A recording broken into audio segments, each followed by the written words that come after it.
மணப்பெண்ணின் பிரத்யேகமான திருமணம். விவாஹா தி சென்னை சில்க்ஸ். மல்லி மல்லி மல்லி மல்லி மல்லி. நீயே பாரு. இங்க பாரு ரஞ்சிதா, எதிரிக்கு எதிரி நண்பன்னு சொல்லுவாங்க. அந்த வகையில எனக்கு உதவி பண்ணக்கூடாது நீ.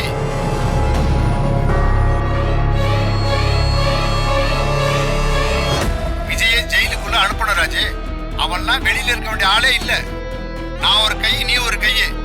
நாம 2 பேரும் சேர்ந்தோம்னா அவன் உள்ள போயிடுவான். கதிரேசன் எங்க வீடு தேடி வந்து சொல்லிட்டு போறாரு. இப்போ ரஞ்சிதா சாட்சி சொல்ல மாட்டேன்னு சொல்லிட்டானா விஜய் தப்பிச்சுப்பான்னு மட்டும் நினைக்காத. அந்தால வேற சாட்சியை ரெடி பண்ணிடுவான். அதனால ஒருவேளை நீ டிவோர்ஸ் பெட்டிஷன்ல சைன் பண்ணி கொடுத்துட்டேன்னு வெயி, கொடுத்தா என்ன கொடுத்துருவ. உனக்குதான் வெண்பானா அப்படியே உயிராச்சே. ரஞ்சிதா திடீர்னு கதிரேசனுக்கு சாதகமா இருக்கிற மாதிரி ஆக்ட் பண்ணிட்டு கடைசி நிமிஷத்துல அந்தால் காலை வாரிடுவா. விஜயும் வெளியில வந்துருவான்.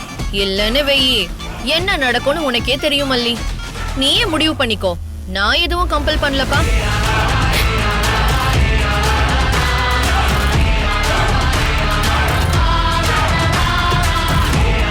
கிளம்பு மல்லி. உனக்கும் வேலை இருக்கு, எனக்கும் வேலை இருக்கு. இவ்வளவுதான் விஷயம். சொல்ல வேண்டியதை நான் சொல்லிட்டேன். எனக்கு ஒரு 10 நாள் டைம் கொடுங்க. நீங்க சொன்ன மாதிரி நான் அவரை விட்டு நிரந்தரமா போயிடுறேன். நான் சொல்லல ரஞ்சி. மல்லி பாசக்காரி, பெரிய தியாகி. அவ மனசு யாருக்கு வரும்? உன் நல்ல மனசுக்கு நீ நல்லா இருப்ப மல்லி.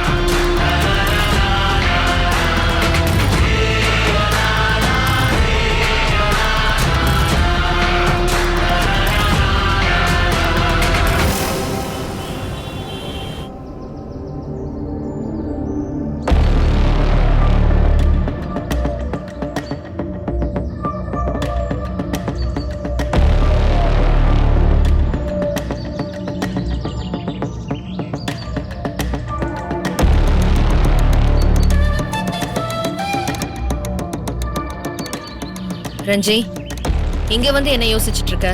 ராஜிமா, உங்க கணக்கு என்னன்னு எனக்கு புரியல. என்ன புரியல உனக்கு? மல்லிய மாமா கிட்ட இருந்து பிரிக்கதான் அந்த கதிரேசன் சொன்ன மாதிரி செய்யின்னு என்கிட்ட சொன்னீங்க. ஆமா சொன்னேன். ஆனா கேஸ்ல மாமா குற்றவாளின்னு ப்ரூவ் ஆயிட்டா அவர் ஜெயிலுக்கு போயிடுவாருல்ல. தேவையில்லாம இந்த மல்லிய கூப்பிட்டு வச்சு எதுக்கு டீல் பேசிட்டு இருக்கீங்க? அவெல்லாம் ஒரு ஆளுன்னு உங்களுக்கு சரிசமமா உட்கார வச்சு பேசிட்டு இருக்கீங்க. உங்களை என்னால புரிஞ்சுக்கவே முடியல. அங்கதான் இருக்கு இந்த ராஜேஸ்வரி போட்ட கணக்கு. அது வெத்து கணக்கெல்லாம் இல்ல, விவரமான கணக்கு. ராஜிமா, தயவு செஞ்சு நீங்க எனக்கு எல்லாத்தையும் எக்ஸ்பிளைன் பண்ணுங்க. இல்லனா நான் குழப்பத்துல எதையாவது ஒலரி கொட்டி கும்பலா மாட்டிப்போம். கதிரேசன் கிட்ட நம்ம பேசுறப்போ நீ கவனிச்சியா இல்லையான்லாம் எனக்கு தெரியாது. இந்த டீலிங்ல எனக்கு எந்த லாபமும் இல்ல. ஆனா உனக்கு ஆதாயம் இருக்குன்னு சொன்னேன். ஆமா சொன்னீங்க. அதானே என்னோட திட்டமோ. இவ்ளோ நாள் நீ என் கூடவே இருந்ததுக்கு நான் வெறும் உனக்கு சாப்பாடு போட்டா மட்டும் போதுமா? உன்னோட வாழ்க்கையும் செட்டில் பண்றதுக்கு வழி பார்க்கணுமா இல்லையா? அதானே நியாயமும் கூட. இல்லனா நீயே உன் மனசுல எனக்கு கரிச்சு கொட்ட மாட்ட? உன்னை அப்படியே விட்டுட்டா உன்னோட புத்தி கெட்ட அம்மாக்கும் எனக்கும் என்ன வித்தியாசம்? என்ன சொல்றீங்க? செட்டில் பண்றதுனா எனக்கு கல்யாணம் பண்ணி வைக்க போறீங்களா? எனக்கு கல்யாணத்துல எல்லாம் இன்ட்ரெஸ்டே இல்ல. அப்படியா? நிஜமாவா? சோ கடைசி வரைக்கும் இப்படி இருந்துடலாம் நினைக்கிறியா? வேற வழி எனக்கு கல்யாணம் எல்லாம் கொடுத்து வைக்கல ராஜிமா, விட்டுருங்க. சரி, மாப்பிள்ள விஜயா இருந்தாலும் அப்போ கல்யாணம் பண்ணிக்க சம்மதிக்க மாட்டேன். என்ன அப்படி பாக்குற? உடம்பு முழுக்க வெள்ளை பெயிண்ட் அடிச்சுக்கிட்டாலும் கோழி கோழிதான், வாத்து வாத்துதான். இப்பவும் உனக்கு விஜய் மேல ஆசை இருக்குன்னு எனக்கு நல்லாவே தெரியும். அதை என்கிட்ட எப்படி சொல்றதுன்னு நீ பம்பிக்கிட்டு இருக்க. கரெக்டா? அம்மா அப்பா போனா கூட பரவாயில்ல, உங்க கூடவே இருக்கேன்னு நீ என் கூடவே இருந்தல்ல, அதை என்னைக்குமே நான் மறக்க மாட்டேன் ரஞ்சி. இப்போ என்னோட திட்டம் என்னன்னா, மல்லிய விஜய் கிட்ட இருந்து கலட்டி விடணும். அதுக்கு நிறைய காரணம் இருக்கு. அதுல ஒண்ணு மல்லி. மல்லி ஒரு நிமிஷம் கூட சந்தோஷமாவே இருக்க கூடாது. அதுல நான் உறுதியா இருக்கேன். அவளுக்கும் எனக்கும் ஒரு கணக்கு தீக்காமலே இருக்கு. கதிரேசனோட கேஸ காரணம் காட்டி மல்லியை இப்ப மிரட்டல அவ தானா டிவோர்ஸ் கொடுத்துட்டு போயிட்டே இருப்பா. ஏன்னா பேசிக்காவே அவ பெரிய தியாகி. தியாகியாவே வாழ்ந்து தியாகியாவே செத்து போயிடலான் இருக்கா. சோ நாம இப்போ அதை யூஸ் பண்ணிக்கணும். ரெண்டாவது, வெண்பா யார்கிட்ட இருக்கணுங்கிற பிரச்சனை. விஜய் வெண்பாவை எந்த சூழ்நிலையிலையும் மிஸ் பண்ண விரும்ப மாட்டான். வெண்பாவை வச்சு கதிரேசனுக்கும் விஜய்க்கும் ஒரு இழுபறி நடக்கும். அதுக்குள்ள நாம பூந்து கதிரேசனுக்கு எதிரா ஒரு ஆட்டத்தை போட்டு விஜய் கூட ஒன்னு சேர்த்து வச்சா முடிஞ்சு போச்சு.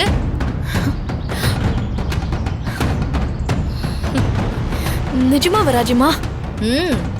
நிஜமாதான். எனக்கு வேற என்ன ஆசை இருக்க போகுது? எனக்கு வேண்டியது சொத்து, அது என் கைக்கு வந்துருச்சு. இனிமே உன்னோட வாழ்க்கை தானே எனக்கு முக்கியம். நீயும் அவனும் நல்லா இருங்க. அதுக்காக சொத்தெல்லாம் தருவேன்னு நினைக்காத. ஏதோ கொஞ்சம் நகை போடுவேன்.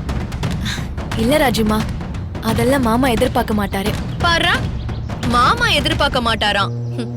முதல்ல நீங்க எதிர்பார்க்காதீங்க மேடம். இத பாரு ரஞ்சி, இதுல நிறைய டிராமா போட வேண்டியது இருக்கும். நீ எனக்கு எதிரா இருக்கிற மாதிரி கூட காட்டிக்க வேண்டியதா இருக்கும்.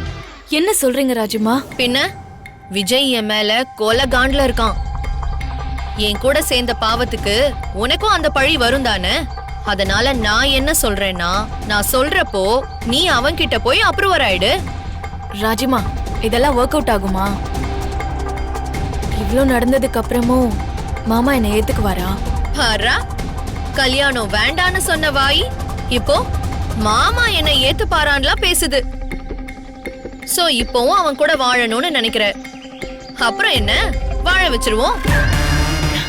இத பாரு, எல்லாரும் ஈஸியா செய்யறத நான் செஞ்சு வைக்கிறதுல என்ன பெருமை இருக்கு சொல்லு? நடக்காதத நடத்தி வச்சுதான் இந்த ராஜிக்கு பழக்கம். அமைதியா நடக்கிறத மட்டும் வேடிக்கை பாரு.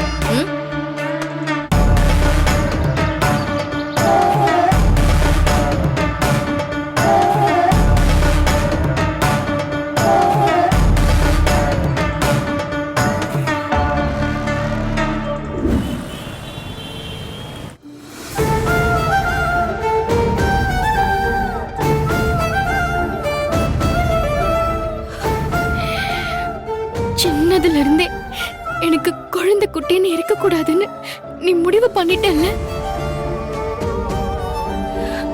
ரொம்ப சின்ன வயசுலயே அம்மாவை என்கிட்ட இருந்து கூட்டிட்டு போயிட்ட. அப்புறம் அண்ணன் அம்மாவா இருந்தாங்க. ஆனா கல்யாணம் ஆகாமலேயே என்ன நீ அம்மாவா மாத்தினது கூட விஜய் சாருக்கு நான் பொண்டாட்டியா இருக்கிற காரணத்துக்காக நானா தான் நினைச்சுக்கிட்டேன்.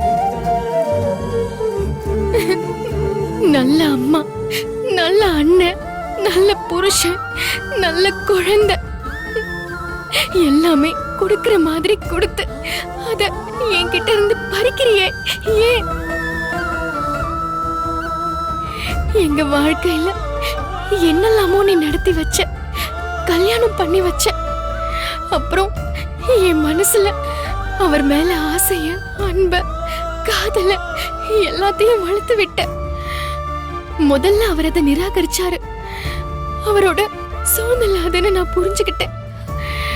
வெண்பா கஸ்டடி கேஸுக்காக அவர் என் மேல அன்பா இருக்கிற மாதிரி இருந்தப்ப கூட அந்த அன்பு உண்மைன்னு தான் நான் நம்பினேன். இப்ப அவரு எல்லாத்தையும் இழந்து ஒன்னும் இல்லாம நிக்கிறப்ப என்ன அவரு நேசிக்கிறாரு மனசார, உண்மையா. காரணம் இல்லாம இருக்கிற அன்புதான் உண்மையான அன்பு. சின்ன வயசுல நான் எங்கேயோ அது படிச்சிருக்கேன். இப்ப எனக்குமே இந்த வாழ்க்கை நல்லா இருக்கு, நிம்மதியா இருக்கு. இப்படியே இருந்துட்டா கூட நல்லதுன்னு தோணுச்சு. அவர் அன்பை விட பண வசதி எல்லாம் பெருசா தெரியல. மனசுல ஆசை வந்துச்சு. நீ போட்டு முடிச்சு தப்பாக்காதுன்னு நம்பி என் மனசுல திரும்பவும் ஆசையை வளர்த்துக்கிட்ட. ஆனா நீ எல்லாம் இதுக்கு தகுதியே இல்ல. உனக்கு நான் இப்படி அன்பு, பாசம், குடும்பம் எல்லாம் கொடுக்க மாட்டேங்கிற மாதிரி கொடுக்கிற மாதிரி கொடுத்து பறிச்சுக்கிட்டு ஆடுற பாரு ஒரு கண்ணா மூச்சு ஆட்டம். இதை நான் யார்கிட்ட போய் அழணும்னு நினைக்கிறேன்.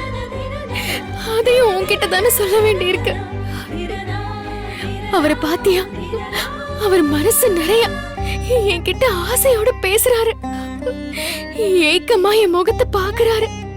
ஆனா எல்லாம் தெரிஞ்சிருந்தோம், மனசுக்குள்ள அவ்வளவு ஆசை நான் வச்சிருந்தோம். அத வெளிக்காட்ட முடியாத பாவியா வச்சிருக்கியே. சரி, அதானே உனக்கு வேணும், அவ்வளவுதானே. நான் அப்படியே இருந்துட்டு போறேன். என் வாழ்க்கை இப்படியே ஒண்ணும் இல்லாம போகட்டும்.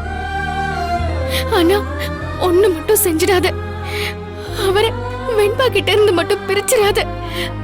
அவருக்கு உயிர், உலகம் எல்லாமே. இதை தவிர வேற எதையும் நான் உன்கிட்ட கேட்கல.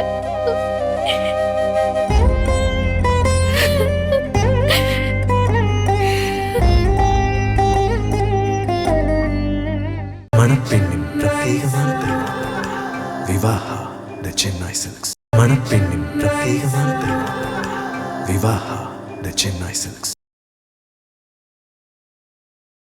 இந்த வீடியோ உங்களுக்கு பிடிச்சிருந்தா லைக் பண்ணுங்க, ஷேர் பண்ணுங்க, காமெண்ட் பண்ணுங்க. மறக்காம சரிகமா டிவி ஷோஸ் தமிழுக்கு சப்ஸ்கிரைப் பண்ணுங்க.